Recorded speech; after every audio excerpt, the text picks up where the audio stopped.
Dr. A.K. Sinha from the prestigious institution Raja Ramanna Center for Advanced Technology under the Indore, under the Atomic Energy Government of India. Dr. Sinha is going to talk on the topic of interaction of X-rays with matter. So, okay, we are designed all these talks for getting real benefits to students and guide them in any of the different fields in physics. All of you have to explore the maximum benefit from these talks. I express my sincere thanks to Haridas G. Nair, my friend from class 1 onwards, and a colleague of Dr. A.K. Sinha for providing all type of help for this webinar series. We are extremely thankful to Mr. Dinoj for providing all IT support for organizing this seminar. With all due respect, I welcome you, sir, for the second talk of our webinar series. Dr. A.K. Sinha, sir. Thank you.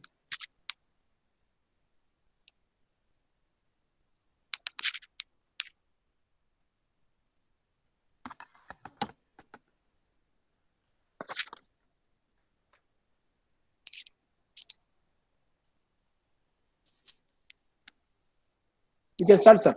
Yeah, I will start now.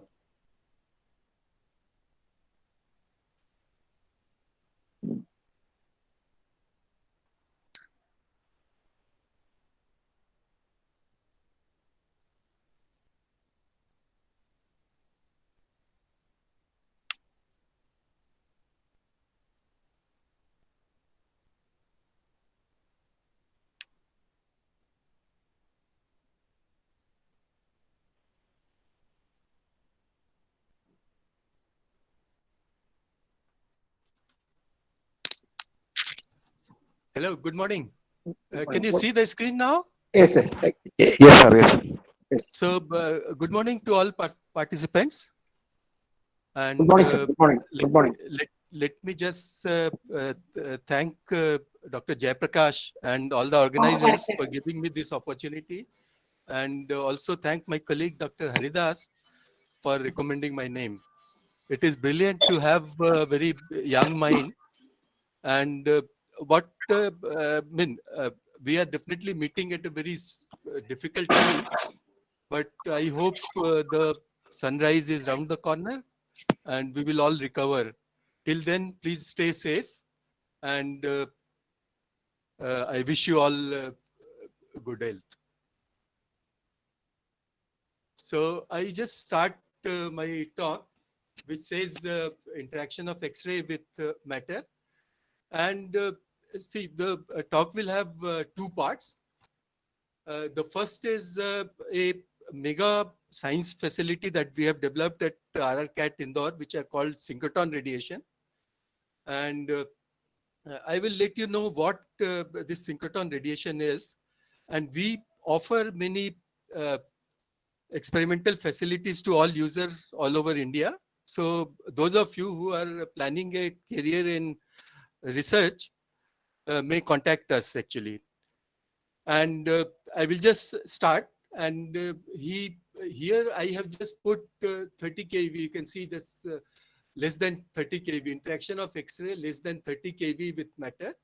And this has been done intentionally because because the interactions that I'll be talking about is of energy less than 30 kV.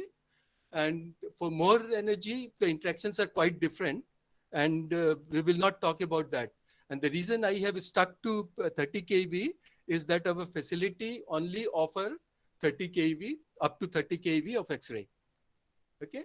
And it is a pleasure to acknowledge my colleagues who are working with me on this project. So before I forget, see, Indus 1 and 2 are national facilities. Okay. So everybody has equal share in this.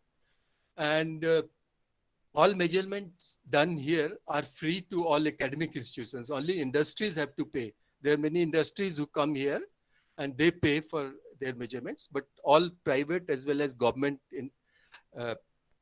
academic people are free.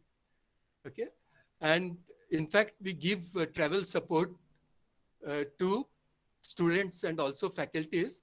And the support is limited to third AC, to and fro train fare for students and airfare for faculties. Okay. And only you have to travel only through Air India, right? And we have also a facility of subsidized lodging and boarding at RRCAT. It will cost you only 150 rupees, about 150 rupees per day for both lodging and boarding. So this is a facility where you can always apply for the beam time and the experimental facility that you want to use. And what are the experimental facilities that are available to us will be clear to you in next few slides. So this is my plan of talk. I will introduce you to synchrotron radiation, and I am sure there are many who will not know anything about synchrotron radiation. How is synchrotron radiation produced? Okay, it is quite different from your normal thing that you see in lab-based X-ray source, and it is different. So what are the interactions of X-ray with matter? And why do I study interaction of X-ray with matter? It is because through these interactions, you will know the properties of the matter that you are probing. Okay, so you will have to know first what are the interactions, and if you can measure the input signal, and after interaction, whatever signal you are getting, then from the loss of signal or change in signal, you will know what are the properties of the matter. Okay, one of these examples is X-ray diffraction, where your input X-ray is scattering from matter, and then you measure the change in intensity, and from there you can find out, from X-ray diffraction you can find out the structure of matter. We will come to some details of this part. Then X-ray absorption spectroscopy. Okay, this also gives you some information on chemistry and structure, and we will discuss in details these two, because I will have time only to discuss these two. Okay, but I will give you a glimpse of other also, which and what information they give. Then I will conclude the session. So how X-rays are produced? Okay, there are several methods you can do it. One is called laboratory source, right? So this laboratory source is a X-ray tube mostly. And what do you have there? You have a filament which you can heat to get electron, then accelerate electron and just bombard these electrons on the target. And here, let's say we have a copper target. Okay. Now you all know that in accelerating or a deaccelerating charged particle will emit radiation.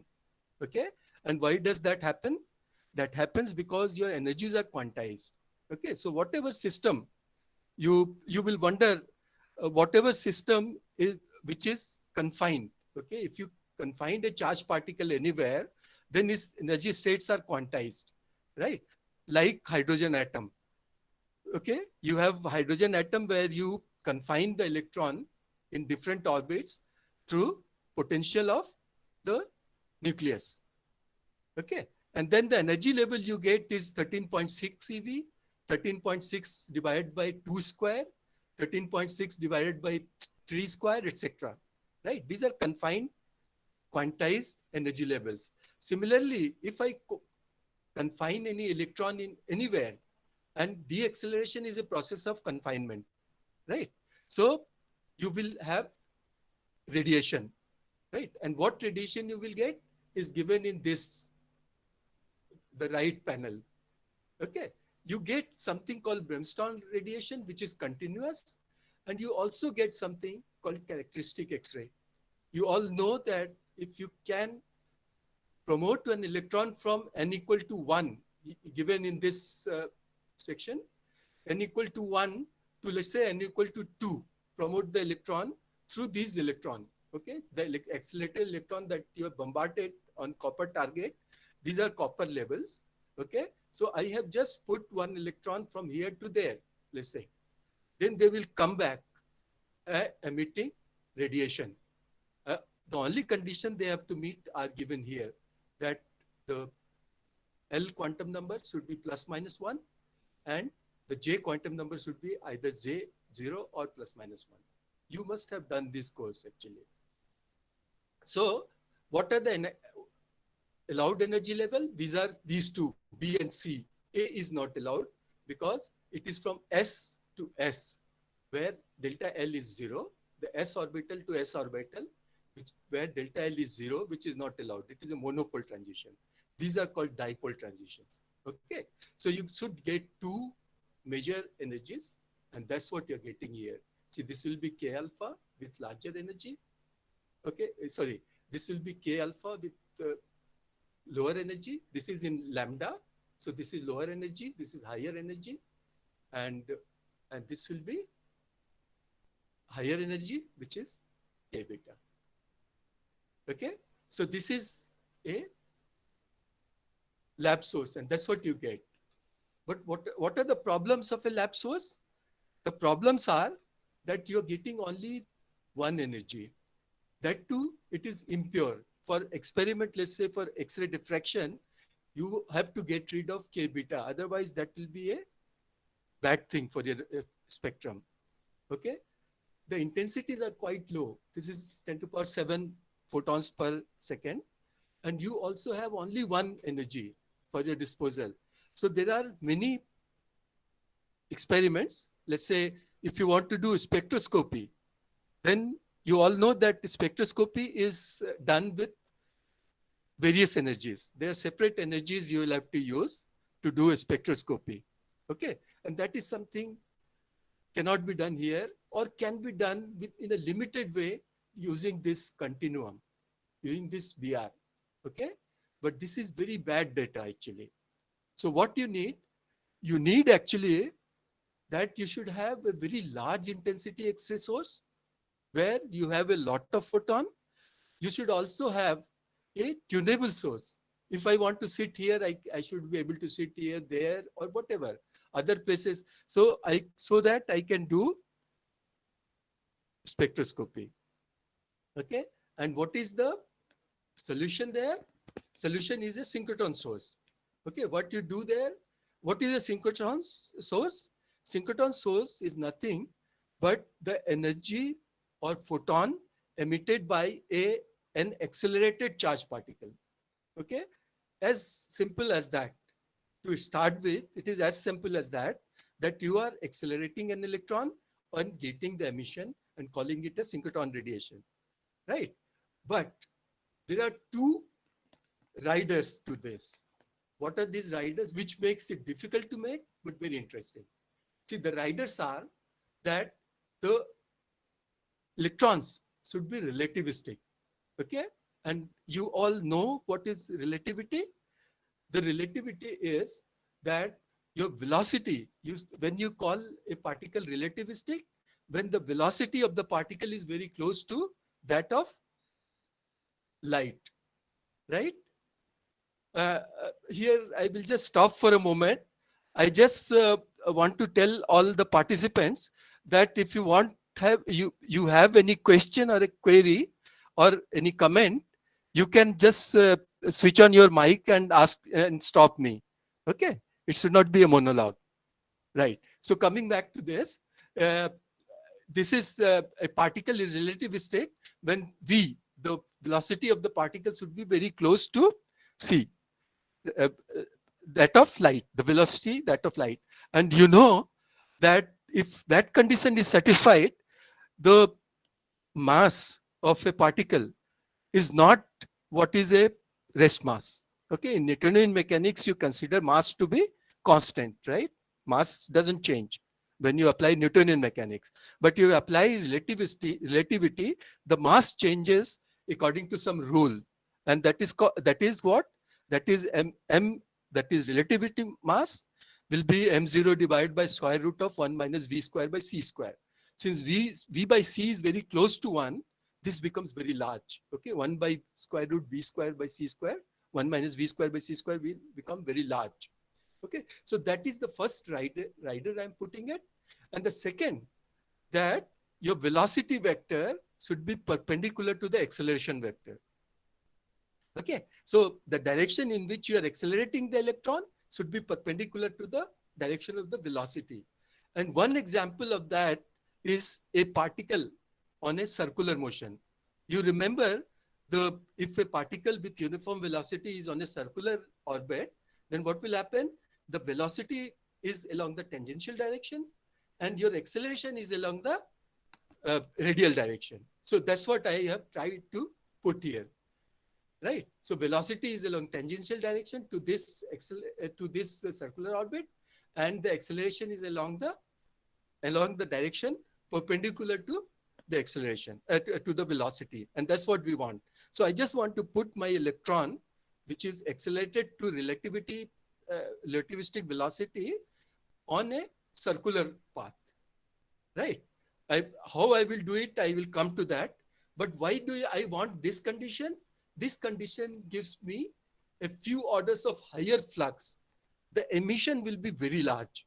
See, if I have the acceleration along this direction, let's say radial direction, same acceleration, then also you will have few orders of magnitude higher flux, okay, emission or intensity of emission when you apply this condition, when you achieve this condition, right? So that's it. That is why I want this condition, and this condition is also very easy to achieve. I just will put the electron with a uniform velocity on a circular orbit. Okay, right. Now this slide is slightly complicated, but don't worry about it. What is shown here? It is shown why you want a relativistic particle. Okay. See, what will happen is, if you just apply the relativity transformation, these are called Lorentz transformation, if you remember, then what will happen is, in a relativistic frame, there are few things which change. And your time becomes a coordinate, and all the x, y, z, t, etc. will change in a relativistic frame. Okay. Here what happens is, if the electron was non-relativistic, then what will happen? It will emit in full 180 degree. That is, if the particle is going along x-axis, then plus minus y-axis, the full axis, it will emit radiation. Okay. But if you apply relativity, then what will happen? This plus minus, apply Lorentz transformation, then what will happen is, your plus minus 90 degree will become 1 by gamma. And what is gamma? Gamma is the relativity factor, which is 1 by m. Gamma is 1 by square root 1 minus v square by c square. That is gamma. And if the particle is relativistic, okay, and m is as large as 5,000 times its rest mass. Okay, so how much is rest mass of an electron? It is about 9 into 10 to power minus 31 kg. Okay, this is rest mass of an electron. But if I just make it relativistic, it may become 5,000 times that. You remember that a proton is only 1850 times more mass than electron, the proton. Okay, so essentially we are talking of an electron which is about 2.5 times more massy than a proton. Okay, so, and I do that because then what will happen is, I will get a very small angle of radiation. The radiation is very collimated. Okay, it's just like a parallel beam and very small, like lasers. Okay, you must have seen the bulb is radiating all over, but a laser beam will travel in a very small cone. That's what is happening. Your lab source will emit radiation all over, but your synchrotron will emit in a very, very small cone. Okay. And the second thing is that if you see this small cone is traveling with a very large velocity, is traveling with a velocity of c. Okay, with velocity of light, it is traveling. almost, okay, 9.999 times light. So almost velocity of light. So an observer in rest frame, see, observer in lab frame will see this for a very, very small time. Okay. And if you remember a course on electromagnetic, you find that the amount of radiation, the the wavelength dispersion, right? Or how much wavelength you will get will be a Fourier transform of this time. So if you're seeing for a very small time, then your beam will have a lot many wavelengths. Okay, not one wavelength like a lab source, but you will have X-ray of all wavelengths. So here is what you will get, right? You will get photon as a function of energy, and you get all. See, you can see you get all all photon energies from, let's say, 1 keV to 100 or 50 keV. This is from Indus source. So essentially, what you see is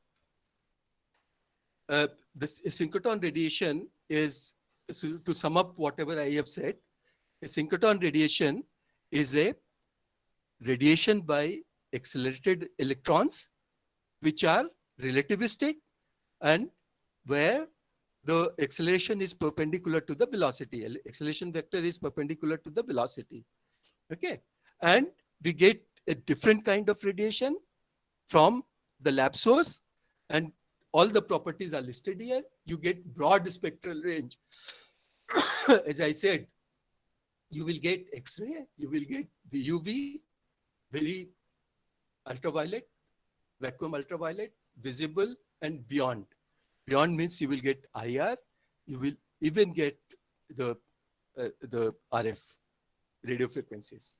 So all these radiation you will get, and you will be in a freedom to choose what you want to use. So for example, I want to use X-rays, someone else want to use VUV, someone else wants to use visible spectrum, and all these experiments can be done simultaneously. Okay, so when the ring is in operation, you will see almost 20 experiments are going on simultaneously. This is also a very big advantage of synchrotron source, right? Very high flux and brightness. Okay, so what is the meaning of brightness? That you will have a lot of flux in a very small area. That is called high brightness.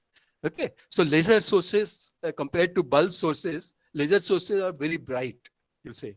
Okay, similarly, this radiation is very bright, right? I told you this is highly collimated. Okay, very, very small cone of radiation will be there. So very high flux, very large number of photons in very small area. It has some polarization property. I will not dig deep into this. It is a calculable source. You can exactly tell how many photons are coming.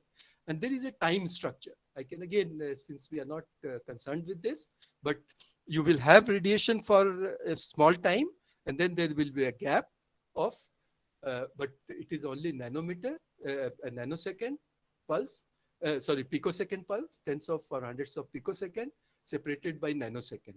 Okay, so since these time scales are very, very small, you will not see a discontinuity when you use as an experiment. But if you want to use this property for a time resolved experiment, you can do that. We do not do that, so I will not go into details of this. And so, how do you produce this? See, this is this machine. What you are seeing here is a 500 crore machine. Okay, it costed Government of India 500 crores rupees. So, what do you have here? You have a microtron, which is a source of electron, and it also accelerates it to 20 MeV. Okay, so microtron is a source of electron. Okay, and then it accelerates and sends into a booster. Booster is used to accelerate the electron further, and then it sends to a storage ring. So you fill the electrons to this storage ring, let's say, for Indus 2. Okay, so we have two synchrotron sources in Indore, and these are only two in the country, by the way.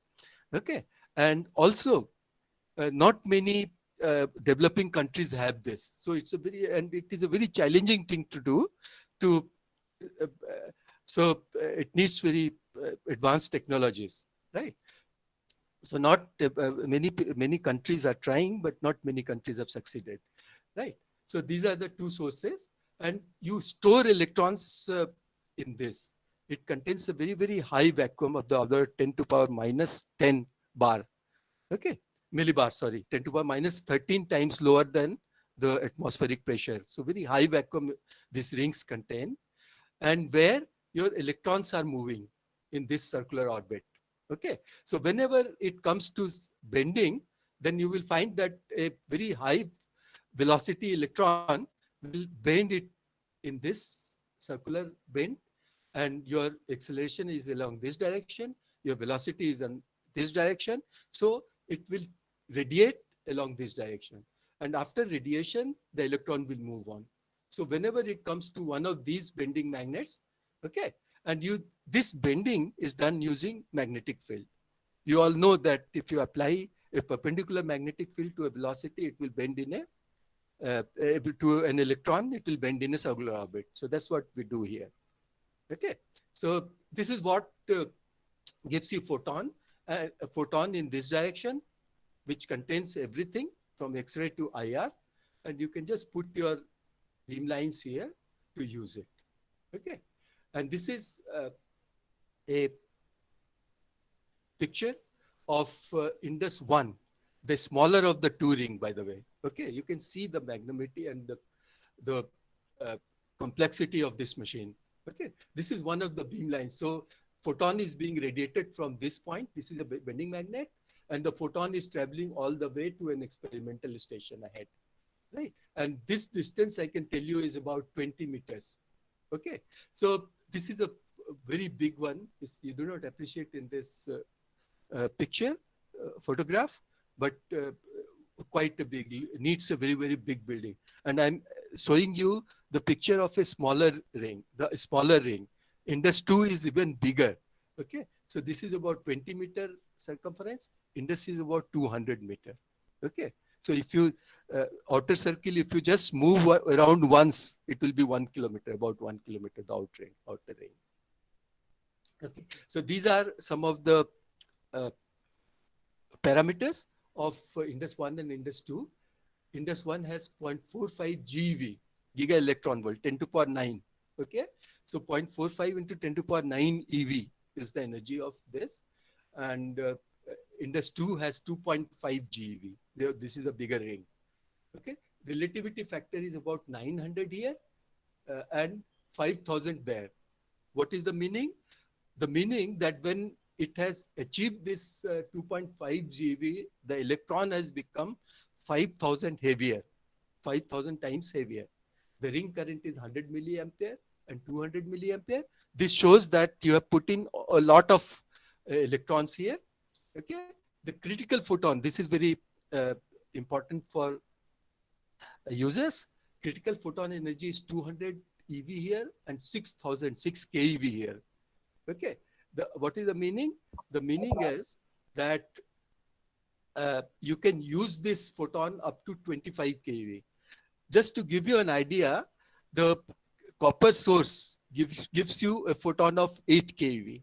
Okay, 8 keV, and this machine can give you the photon of up to about 30 keV, and you can use all this from IR to 30 keV you can use. Okay, and the circumference I have just commented here, about approximately. Okay, now we come to the second part of the talk, and the second part is interaction of X-rays with matter. Again, I once again request you that if you have any queries up to this, please interrupt me, and I will be happy to answer. Otherwise, you can answer also. So what you can also ask question at the end. Now, what is here? I'm just incidenting one X-ray, okay, photon X-ray photon of energy less than 30 keV on a matter, on a sample. Okay. Now, what all that can happen is the following, are the following. A part of this can get scattered, right? You can see, you can also draw parallelity with a visible light. If you put a visible beam on a mirror which is not so good, then you will find that some light is getting scattered. Okay. The other part is getting reflected. Okay. So some is getting scattered, some is getting reflected. It can happen. Okay. With X-ray also, this will happen. A part of it will get scattered. This part will get reflection. The reflection also is a kind of scattering. Okay. But the only thing that differentiates it is that this is a specular. Specular meaning that if angle of incidence is also theta and the angle of reflection is also theta, then it is called reflection. Otherwise, it is scattering. Okay. So it can get scattered. A part can get transmitted. Okay. So this part is getting transmitted. And how do I measure transmission? I will measure the intensity here, which is I0, intensity of the incident photon, which is I0. I will here measure the intensity of the transmitted beam, which is I, and just T is the thickness of my sample, and mu is the absorption coefficient. Right. So this is what is, the quantity of interest here will be mu, which is absorption coefficient of this matter. And this has a lot of information. I will come to these in a short while from now in next slides. Okay. So it's scattered, reflected, transmitted. Now what will happen? Yes. See, you have absorbed some energy here, right? So something is getting absorbed here. So you have put in energy in the sample and the sample is in an excited state, right? If energy is in the excited state, then they have to come to the normal ground state. And how do they come? There are two processes, right? One is called radiative recombination. The other is called non-radiative recombination. Non-radiative recombination will heat the sample, heat phonons. They will generate phonons, whereas the radiative recombination will generate photons. Okay, so there can be characteristic photons. Suppose I put a 10 keV photon on a copper target, then it will radiate something which is characteristic of copper, okay, which will be around 8 keV, right? So the emission is characteristic. Photon you can put in anything. So if I put in 10 keV or 11 keV or 15 keV, but the emission always will be a characteristic of copper, which is 8 keV, around 8 keV, right? So if I am able to measure the photon energy of the emitted photons, right, then I can tell you what is the matter, what is the sample. See, if I have iron here, then I will get emission of about 7 keV or 6.5 keV. If I have copper here, then I will get 8 keV. If I have gold here, I will get 30 keV, let's say. Okay, so I can tell you what metal this is if I can measure the energy of the emitted photon. This is called X-ray fluorescence. Okay, but there is another phenomena that can happen is that if the energy of the excited photon, the incident photon, is very, very high, then some of your electrons from the atom, from the material, will be knocked out. Okay, and if you can study the properties of these electrons, then you can tell many chemistry aspect of of your sample, chemistry aspect of this sample. This is called photoelectron spectroscopy. Okay, I may not have time to go into details of this, but we have beamlines on this also. Okay, now when I call scattered X-rays, right, the scattering, you know that scattering can be of two types. It can be elastic, which is also called Thomson scattering. And what is the property of elastic scattering? That the energy of photon, of incident photon, energy of incident photon will be equal to energy of scattered photon. If that happens, then we call it elastic scattering. Okay. And if the photon energy of incident photon is different from scattered photon, either more, scattered photon can be more or less than the incident photon, then we call it inelastic scattering. Okay. The example of inelastic scattering is Compton scattering. Okay. Where your photon is interacting with bound electrons. Okay, you understand what is bound electron? Bound electron is electrons which are closer to the nucleus. Okay, the free electrons are the ones which is outer side, right? So this is the scattering with bound electron, Compton effect, where the energy of the photon changes, and Raman, the famous Raman effect. Okay, where your incident photon is interacting with phonons of your sample, okay, through electron energy, of course, electron states, of course, but it is interacting with phonons. So this is interaction with phonon. This is interaction with electron. This is also Thomson scattering is also electron with interaction with electrons, but this is with free electron. Thomson scattering is with free electrons, and Compton scattering is with bound electrons. Okay. Now, I'll just come to Thomson scattering, because this will finally give rise to X-ray diffraction, which is what I want to cover in some details in this talk. So our Thomson scattering, as I said, is the scattering of electrons, of photons through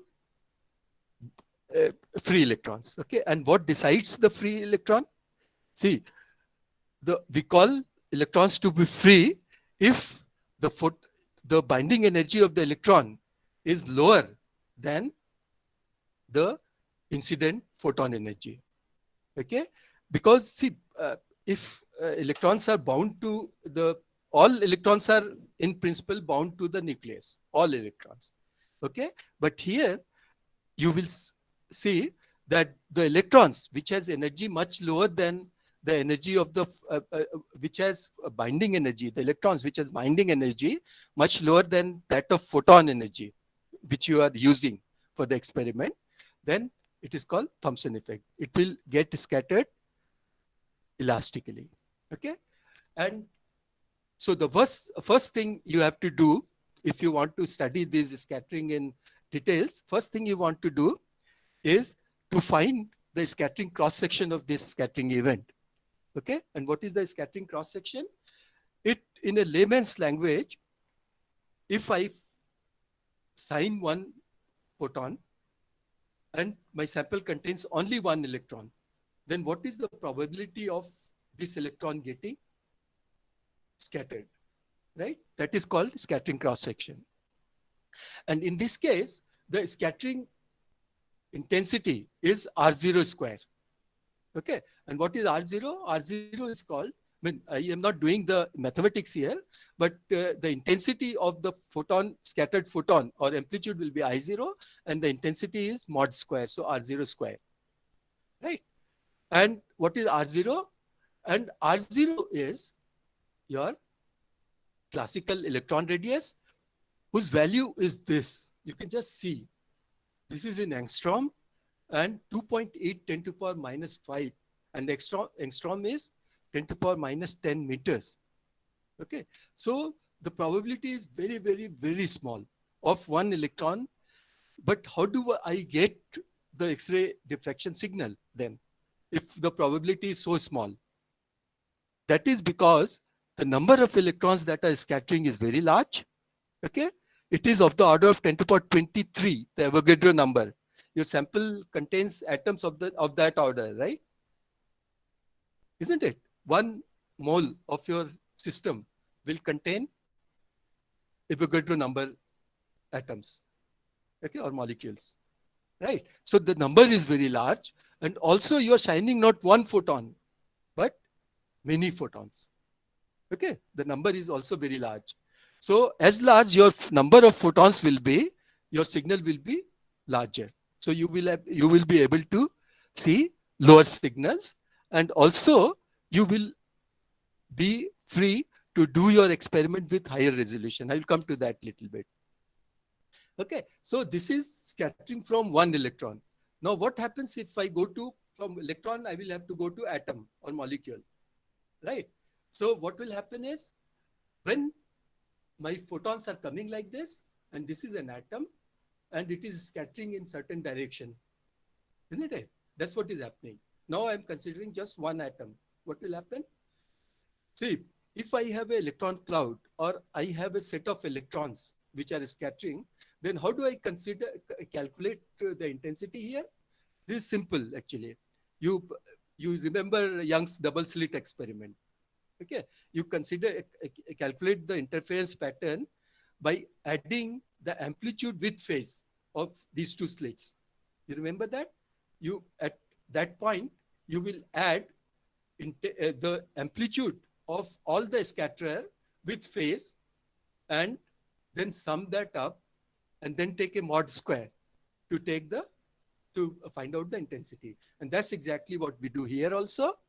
It is done, and we find that the FQ, the scattering cross section of one atom, this is called atomic scattering, FQ is called atomic cross section, will be the Fourier transform of your electron cloud, the density of electron cloud. Okay, so here it is a quantum mechanical model. You remember that in classically you assume that this electron is at n equal to 1, this electron is at n equal to 2, but quantum mechanically you have a cloud. Okay, one cloud and then another cloud and the third cloud for n equal to 1 and n equal to 2 and n equal to 3, etc. So you just have to take a Fourier transform of, so from electron to, if I just want to calculate the intensity from one atom, I will have this FQ into R0 square, and FQ is plotted here. So it will go down as a function of sine theta. So higher the angle of measurement, you will have lower scattering cross section, just because of atom. Okay. Now I will naturally go from one atom to unit cell. Now see, what happens is, see, the number of scatterers are very large, agreed. Okay, number of atoms are very large, of the order of 10 to the power 23. Absolutely fine. But if they are scattering wayward, because you have to add the phases, right?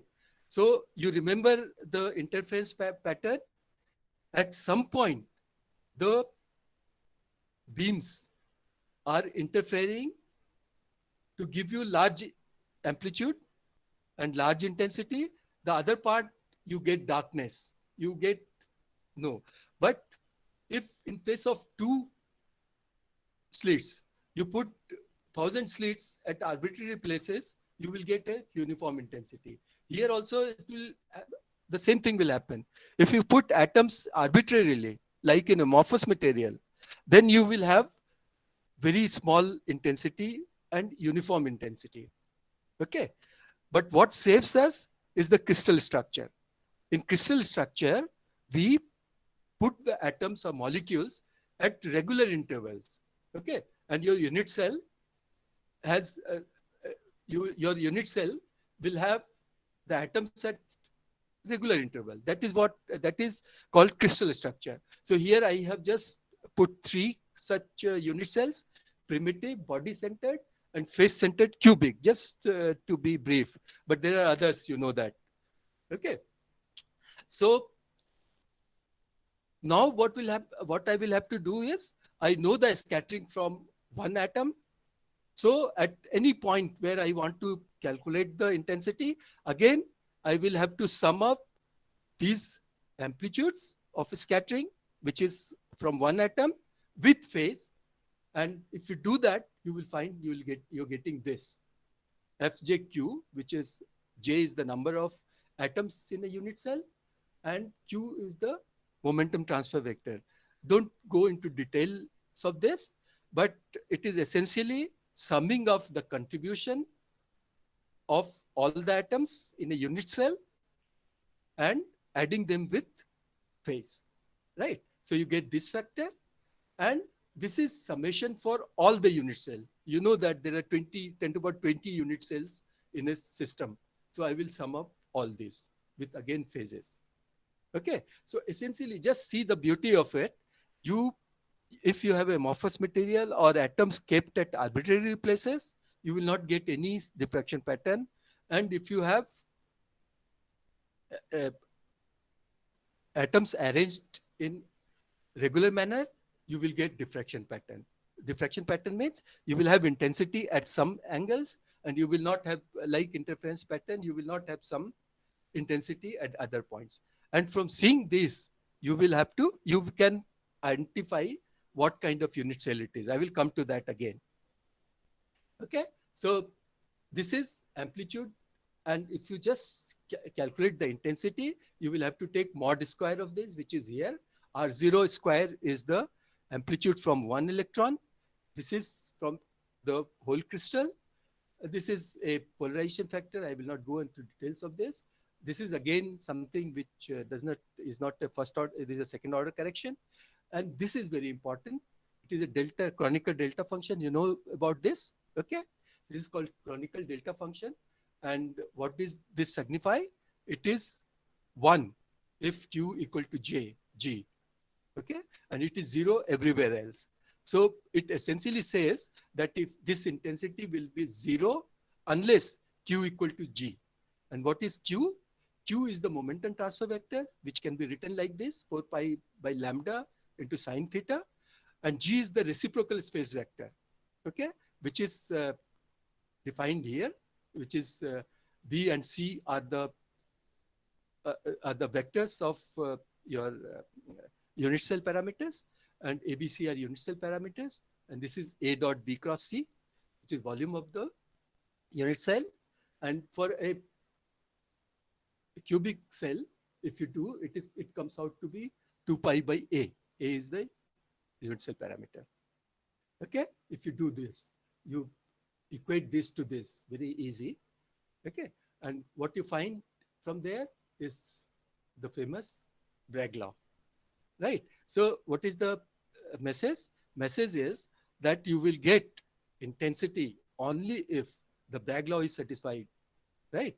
And this comes from here, where the Bragg law gets satisfied will give you an idea of what is the structure of the metal. So if I now go to experiment, this is what I get. This is the scattered intensity, and this is 2 theta.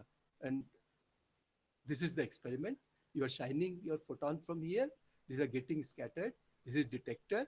Measuring 2 theta and the number of scattered photons at a particular 2 theta, and you're plotting here. You're getting some of this, some where you get peak, means intensities are there, means the Bragg law have been satisfied here. And at other places, you're not getting intensity, means Bragg law is that delta, Kronecker delta function is 0 all through. Okay. And what are the observation from here? See, you can see that at a particular 2 theta values, let's say about 12 degree, you are getting a peak, then about 18 degree or 14 degree, you're getting a peak, etc. So positions of the Bragg peak, BP is Bragg peak, okay?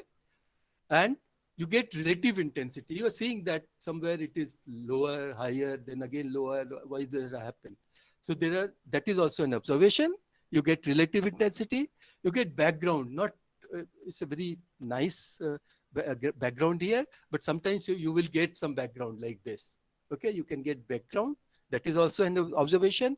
And another observation, very important one, is that a full width half maximum, right? Some peaks somewhere, for some sample, your peak will be very, very sharp.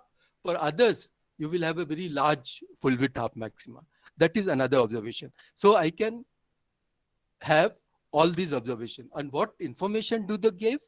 See, as I told you, that the Bragg laws are satisfied at certain angles will give you the space group. If you just remember your first lecture on structure of matter or crystallography, you will remember space group. Okay, so the position is it will directly give you the space group information. Okay, the relative intensity will give you the information on basis. And what is the basis? So crystal structure is made of a geometrical structure.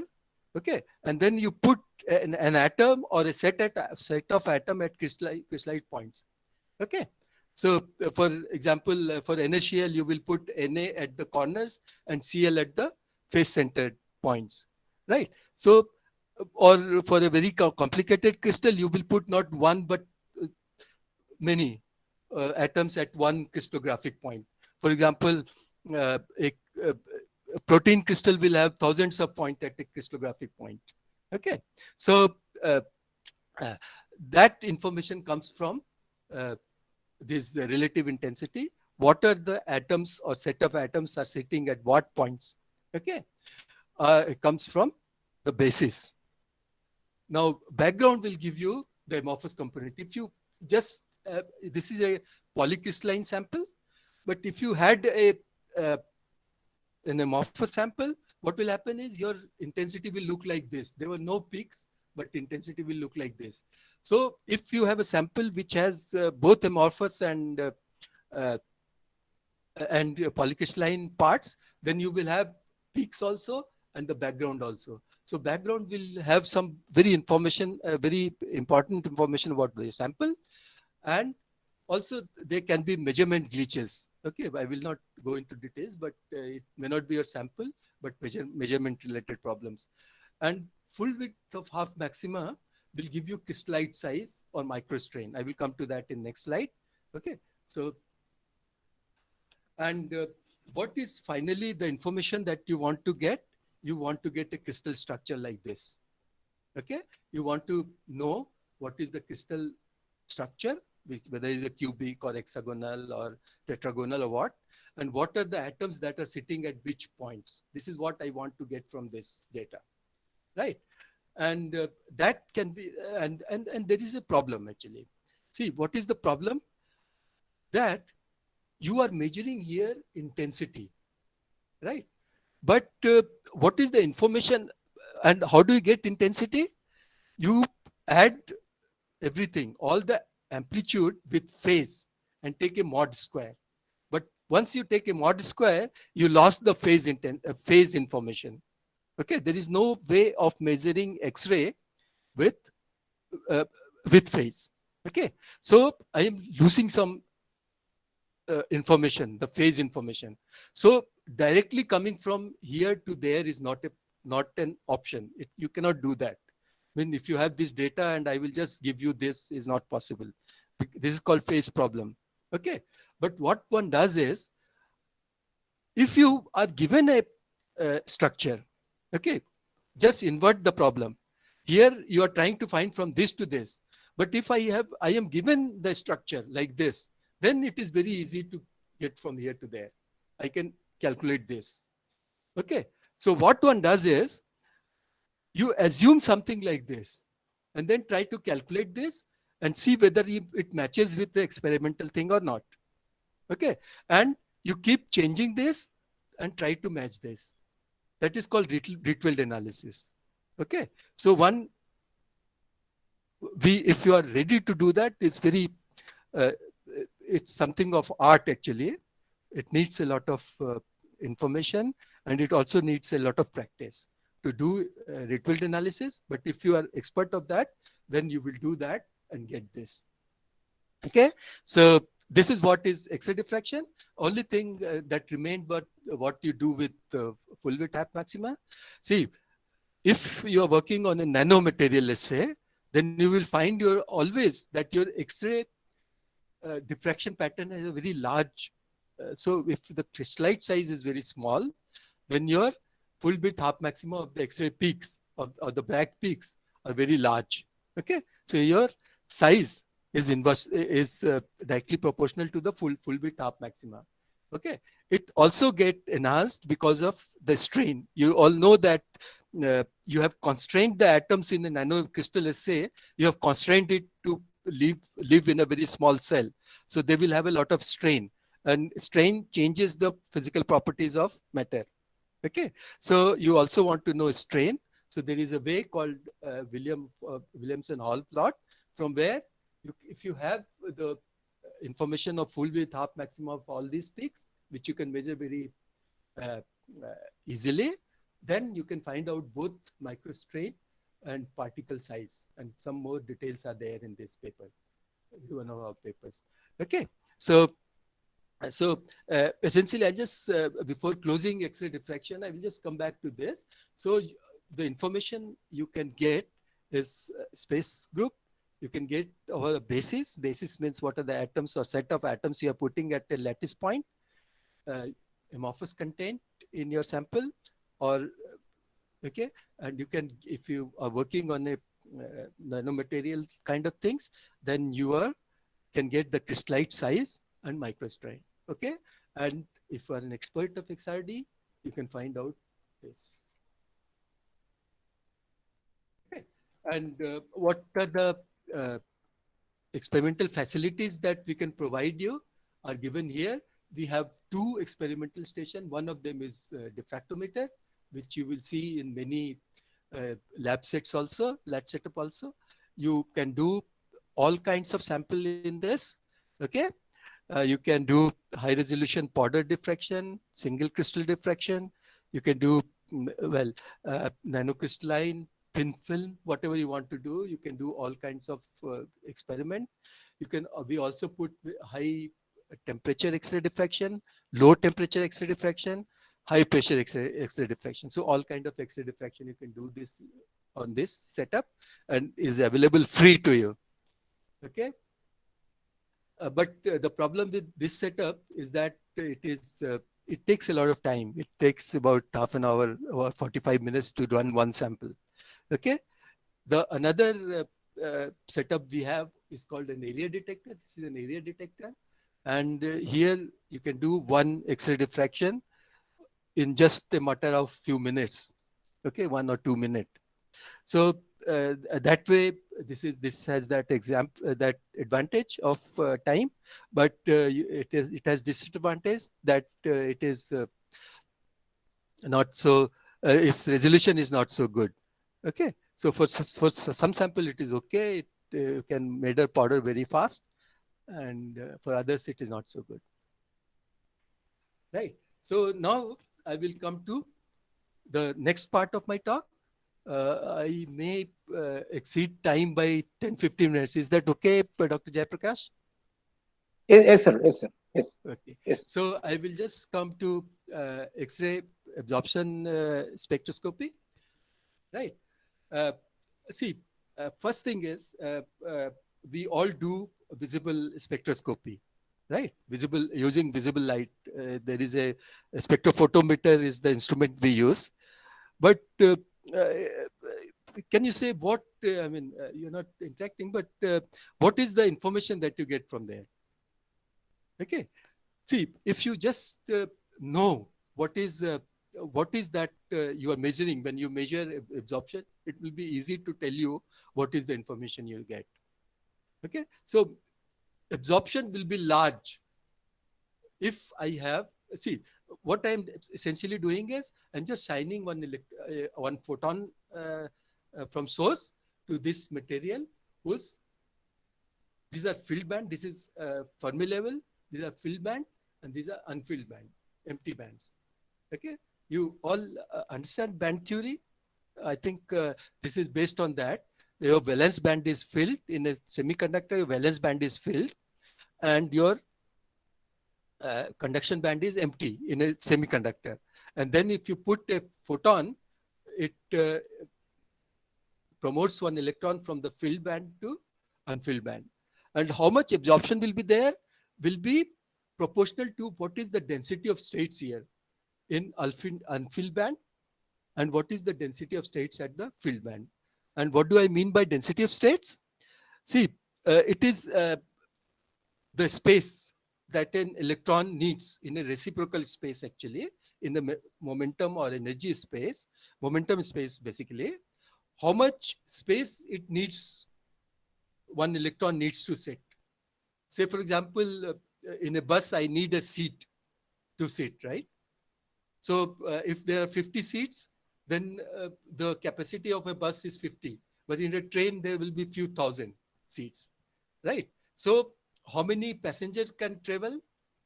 It will be proportional to how much, how many seats are available. Similarly, this density of state in a way represents how many seats are there. So if it is completely filled seats, then you know how many electrons are available for going up, right? Here also, this is empty bus. Okay, this is empty bus, and you know how many seats are available. So if you want to shift passenger from here, from the filled bus to an unfilled bus, it will be proportional to how many filled seats are there and how many empty seats are there. So that's what I have written here. This is filled seats, this is unfilled seats. Okay, then this is this is the strength of this transition, right?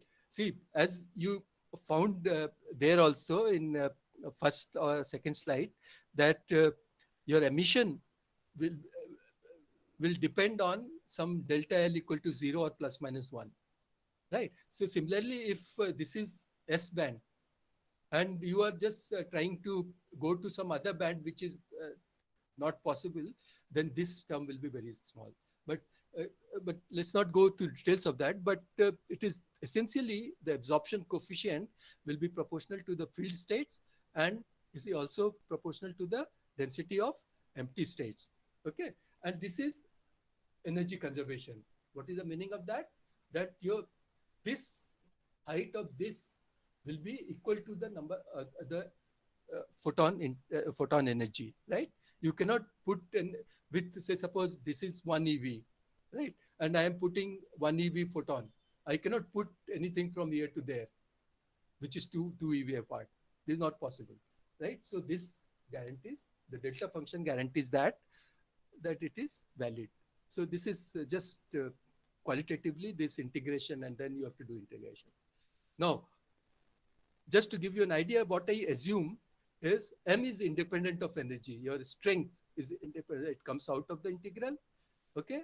Ni being is a core level is a delta function. See, in semiconductor, we are concerned with valence band and conduction band, which are outer bands. Okay, which are outer bands, and they have finite width. These bands have finite width. But if you go to core level, okay, you have to do two things. First thing, you will have to use a very high energy photon to excite those to unfilled level. Okay, because binding enough energy of a copper atom at n equal to 1 will be 8 keV. So you need X-ray of that or higher, that energy or higher, to excite that core level. But the advantage of core level is that they have very sharp. They are very sharp. Their width is very, very small. So they are a delta function. Okay. If I just put that and integrate here, then what you will find? You will find this. That's all. This is strength, and this is strength of the, or density of states of the unfilled state. Okay. So essentially, you are measuring, but if you do X-ray absorption, you are measuring the density of unfilled states. Okay, unfilled states. And this, and if you do photoelectron spectroscopy, you can measure the filled states, and they are complementary to give you a whole density of state picture. These two methods are complementary. Okay, so this is the information that you get from X-ray absorption measurements, right? And when I measure something, see, the measurement is quite simple, very, very simple. What you do is, this is your sample. You just put one detector, this is ionization chamber, which measures the intensity, number of photons, okay, which is passing through this. Okay, and then put another one, similar, another one here, another detector here. This will measure I0, and this will measure I, and just put it in this equation, and you know T, If you know T, the thickness of your sample, you will find the mu. Okay. So you just plot mu as a function of energy and keep changing the energy here, energy of the photon, and just measure the I and I0 and calculate mu and just plot mu as a function of energy here. Right. You find it is coming down. This is what happens normally. If you go to higher energy, the absorption is more. Okay. So, and suddenly it increases. These are called anomalous absorption or anomalous scattering, or these are called resonant scattering. What happens at this point? This is for iron. And what happens for this point?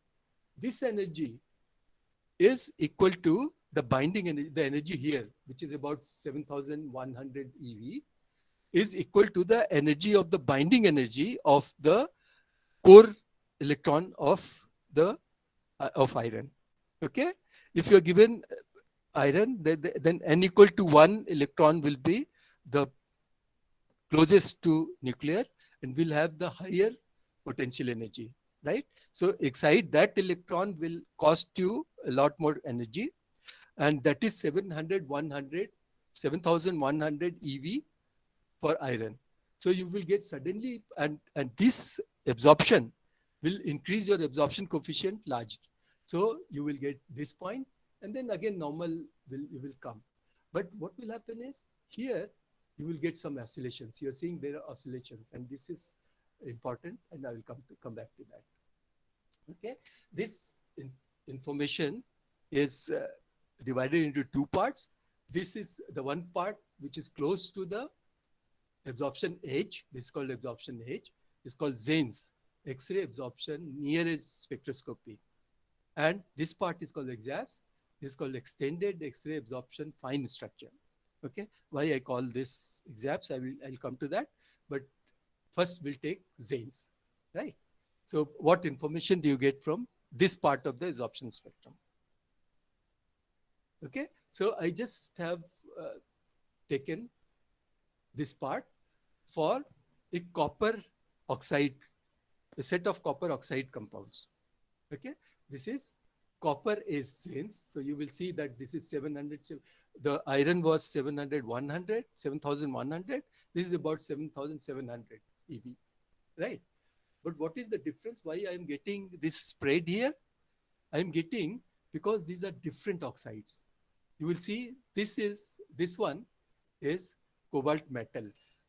Okay, this is COO, where the valence state of cobalt is 2. This is 2 plus, oxygen is 2 minus, right? Then this is blue line, and CO3O4, where it is a mixed valence oxide. Okay, it's a mixed valence oxide. Here the valence state is 8/3. So you have 3 plus and 2 plus, and this will come somewhere here. This one, right? CFO, just forget about this. So everything is cobalt age, but it is spread, right? And you can always notice that as this is a 0 valence state, this is 2, and this is 8/3, right? So as I am increasing the oxidation state or valence state of cobalt, my age is shifting, right? So this is a way to calculate the oxidation state of a particular element in a compound. So from the shift, you can calculate the oxidation state. Similarly, this one is not showing any pre-age, but sometimes what happens, you will see a pre-age. This is age, and there is a pre-age, something like this. The pre-age absorption may be there. Okay, and normally in transition metals, cobalt, iron, nickel, these are transition metal, right? So transition metal, this is a 1s to 4s transition, this one. So pre-age will be 1s to 3d, right? So 1s to 3d is very important. Why? Because these transition metals are magnetic metal, and the magnetism comes because of empty 3d states, right? So wherever we get 3D, we will have a lot of information on 3D states if you just uh, calculate the pre-age part, just analyze the pre-age part. So from this one simple measurement, you will get the oxidation state of the compound. You will get information about the 3D states in cobalt. Then white light will tell you something about the problems, not problems exactly, but what are the shortcomings are there in your sample. Okay, so I'm not going to details of this, but Jane's part and this part will give you the density of unoccupied sites. So this simple measurement will give you so many information. Okay, so this is the first part, which is called Jane's, and these are the details, but I'm just skipping this. Okay, so exhaust part is not here with me right now, but I will just tell you what happens in exhaust from this. You just please, I just request your attention in this part. Okay, so what happens in this part is, see, what you're doing is here, if you sign with this kind of energy, the electrons is promoted to higher state, to unoccupied state, but it is higher, its kinetic energy or momentum is higher than at this point, right? Because you are signing with more energy, so the electron here, if shown by this energy, will have higher energy than this part, right? And so higher energy means higher momentum, and higher momentum means lower de Broglie wave length. You understand what is de Broglie wave? See, de Broglie wave is in wave particle duality, any particle can be considered as wave, and its wavelength is h by p, h cross by p, isn't it? So p is in the denominator. So if p is large, so h will be, the lambda will be small. So here you have smaller lambda. Smaller lambda means it is localized. It is localized in your sample. So whatever information that these oscillations are giving you are localized information. And what is the meaning of that? Meaning of that, that suppose I have a cobalt atom which is sitting here, okay, and I sign or iron atom, and these are oxygen atoms around it, then I will get information on these oxygen atoms from these oscillations. What information I will get? I will get how many atoms are there, what are the distance very accurately, what are their distances, and this I can do only for few neighbors. Let's say first neighbor and second neighbor. And this is very interesting. See, I will just give you an example of interest in this.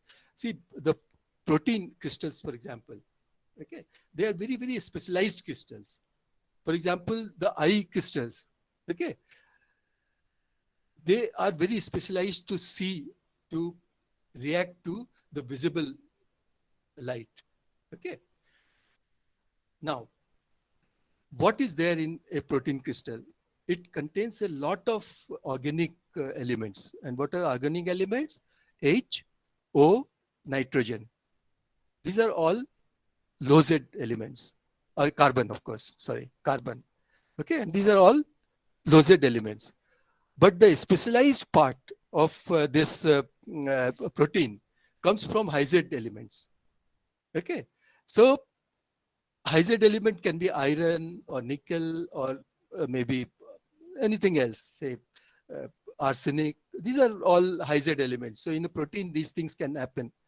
And all the specialized functions come from these high Z materials, right? So what will happen is, solving a complicated protein crystal structure is very, very difficult. But then, if I know, even if I know the information around that high Z element, few neighbors, it will be sufficient for me to predict a few things. So in place of solving this whole crystal structure, I will do this experiment in just few hours, and I will have some idea of the functionality of that protein. So it is so interesting, this beamline. Okay, so this is what I mean, with a simple X-ray absorption measurement, you can find out so many information like the closest neighbor, nearest neighbor information, and also chemistry information from this part, and physical and structural information from this part.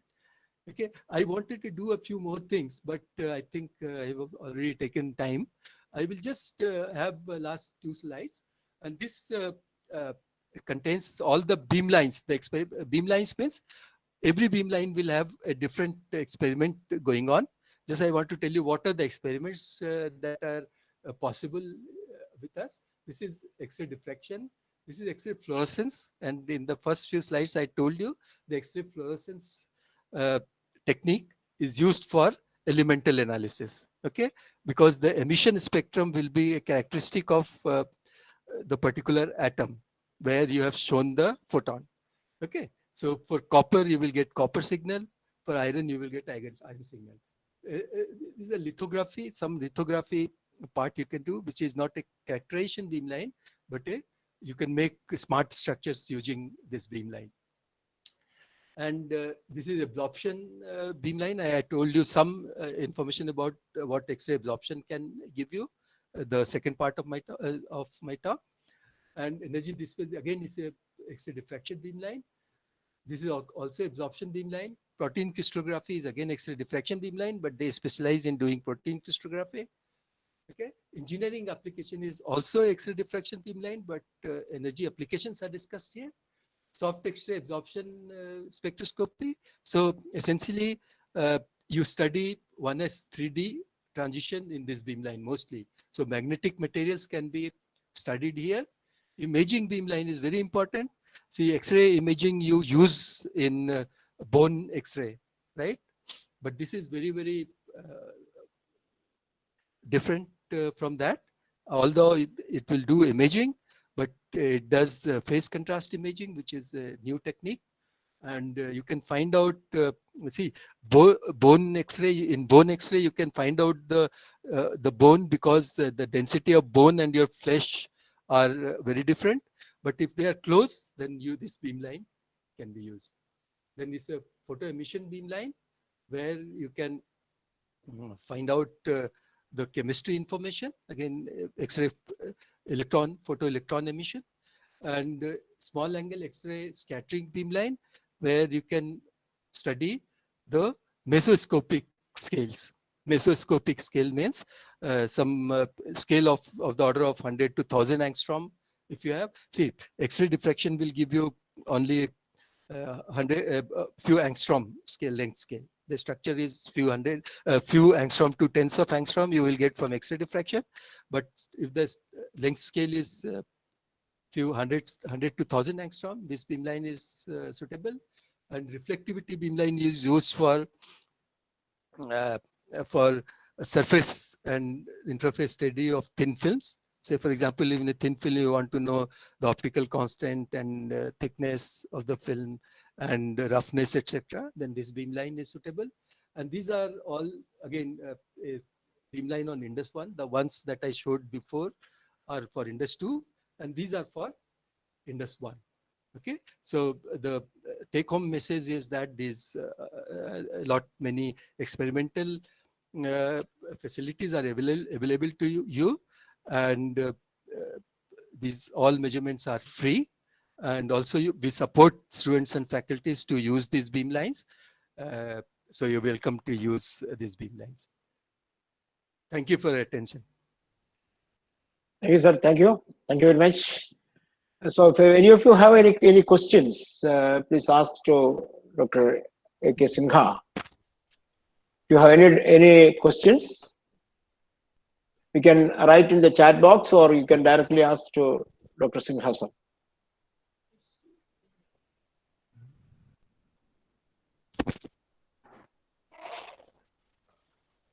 Is Compton effect and evidence of okay, sir, please, Krishna sir. Okay, sir. Okay. What Here is a is your question. name?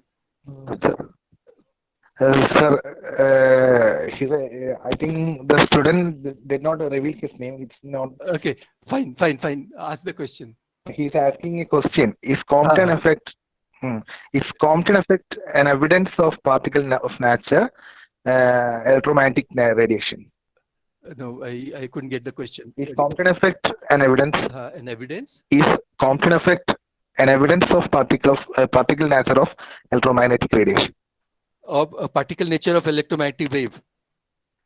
Electromagnetic radiation. Yes. Okay, because see, when if you just do the calculation of Compton effect, you remember that you use h nu by c as the momentum of the particle. Okay, so if it is a momentum of photon, h nu by c. Okay, so if the wave did not have this thing of if the wave was pure wave and not of particle nature, then you cannot use this. So there is no concept of momentum there, right? So yes, indeed it is.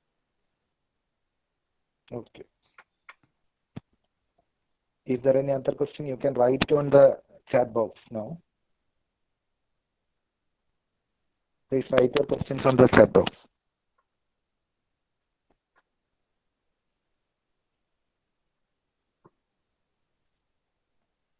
That you have shown that that crystal planes there, that X-ray diffraction spectrum you have shown there. So from that crystal planes also we can identify that 111 plane or 211 plane. That planes also we can identify. Is it? Yes. See, again, as I said, see, going from X-ray diffraction to the crystal structure is not easy. What we do normally is that you have a crystal structure and then you have a database. You just put that in a database and find out where it matches. If you can do that and it matches, then what will happen is you will get the information on all the crystal planes. So which one? So 111, which one is 111, which is 100 or 200 or whatever. Okay. But I mean, if it's a new compound, let's say, then a lot of analysis is involved to really say what is the structure and what planes these are. All right. Yeah.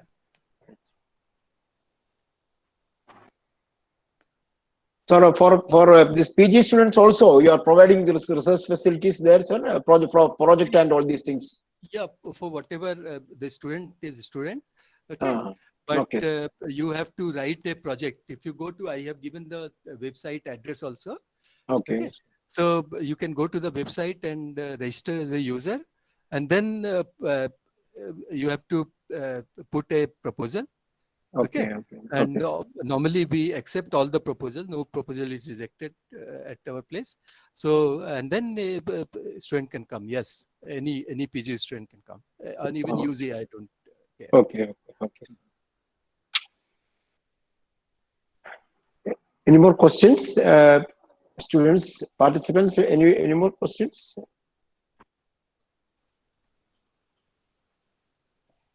Otherwise, we want to express our sincere thanks to Professor Sinha.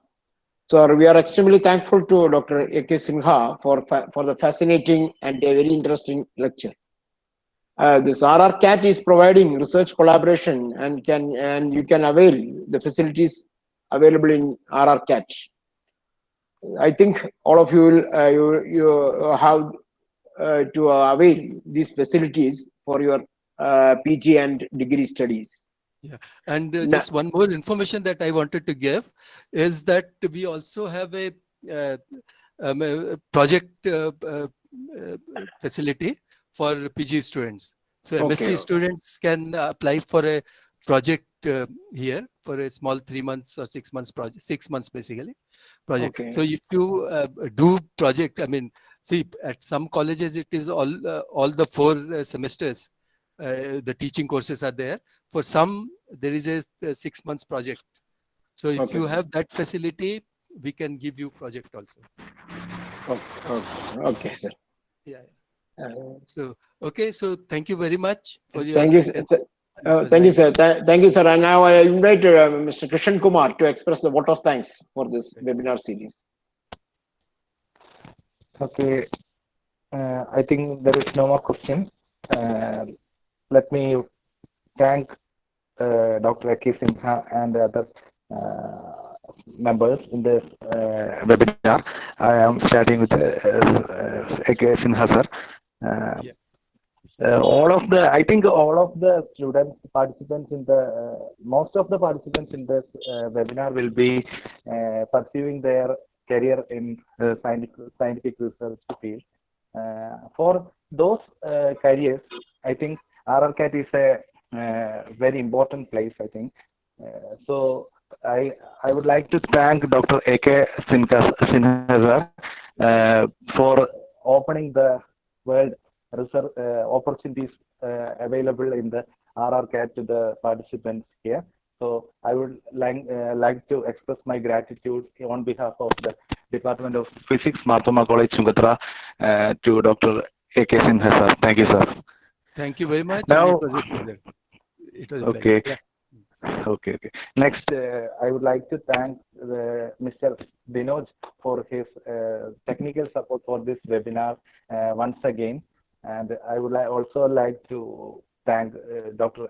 R. Jayaprakash, our HOD, to keep on encouraging us to do this webinar series.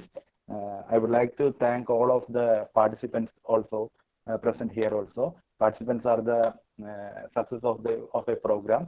So I would like to thank all of you once again, and I would like to conclude my.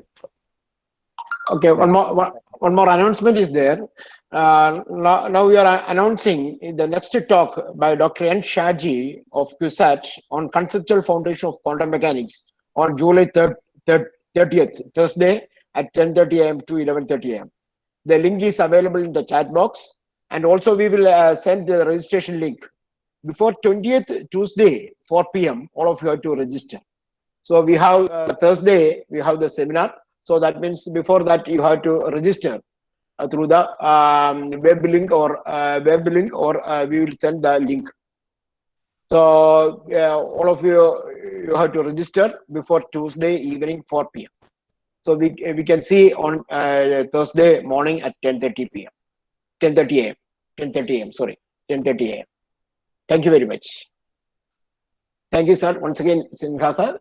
Thank you very much, and thank you, my friend. Thank you so much. It was a pleasure. Thank you, sir. Thank you, sir. Thank you. Bye, sir. Bye. Bye.